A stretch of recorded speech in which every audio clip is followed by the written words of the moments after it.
your son is due for his 3-year reevaluation. You know it's due before they're going to go back to school in person. What can I do to postpone it until they're back in school in person? I don't think the remote will be accurate or even feasible. Well, that's you just answered your own question. Um, First of all, many of these things are not appropriately done nor recommended to be done online, and that they can only be done in person. So it is one of those areas to where exceptions are being made across the board, is on these evaluation timelines. But also remember that 3-year reevaluations, uh, you're going to have to check your individual state regulations, okay? But just to double check, but most of the states, at least the ones that I work in, they don't have a strict timeline when it comes to reevaluations. Now, the only strict timelines, and like I said, the caveat is that you need to check your state regulations, because some of you could live in states to where there's a strict timeline for reevaluations. Now, initial evaluations would be that your child doesn't have an IEP at all, and that your child's going through initial eligibility. There are very strict timelines attached to initial eligibility, but that reevaluation, which occurs every 3 years at a minimum, in the majority of states, it is within a reasonable amount of time and without undue delay. Now, I understand the timeline, meaning that my child's due for their 3-year reeval. And the kicker there, in what I've seen and what I would recommend, is that you agree and go ahead and follow the timeline to get consent to evaluate.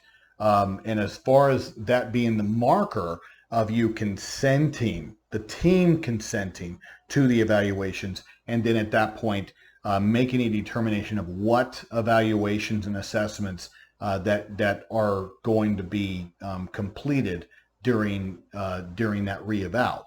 So that's really the marker. It's not that all of the evaluations have to be completed by that time. I believe that a sufficient marker is that we obtain consent. The team met to make that determination that evaluations and assessments are required. And then in the prior written notice, you can add in there that that the parent has requested or the team has determined to delay the completion of the evaluation. Some of them could be done appropriately during this virtual time period, like parent rating scales. Some of the I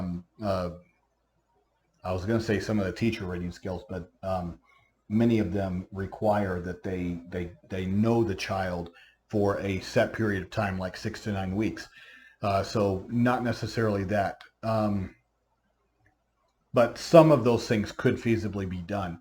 The other thing is, if you live in a state where health orders don't exist, that are prohibiting people from interacting, for example, then at that point, guys, sorry, but some of these evaluations can continue, because it's different than, let's say, instruction in a classroom where a lot of people are going to be. So in your situation, they very well could do in-person evaluations like cognitive, achievement, speech language, and do it safely following COVID safe practices in a one-to-one type setting. And so you could, in a sense, move forward. The only things that absolutely cannot be done until the school's back in session for a certain period of time are going to be those adaptive and behavior rating scales that require the teachers to get to know the student for and be familiar with them over that 6 or 9 week period. The other thing is things like functional behavior assessments.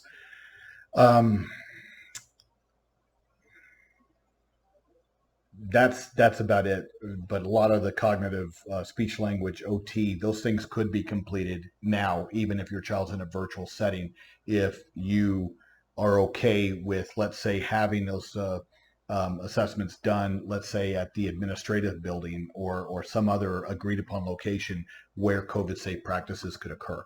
But other than that, you are absolutely spot on. You can defer those, you can delay. I think the marker is as long as you get consent in there and as long as the team agrees that the most appropriate measure would be to wait until school's back in session in a traditional format to where everybody's attending in person.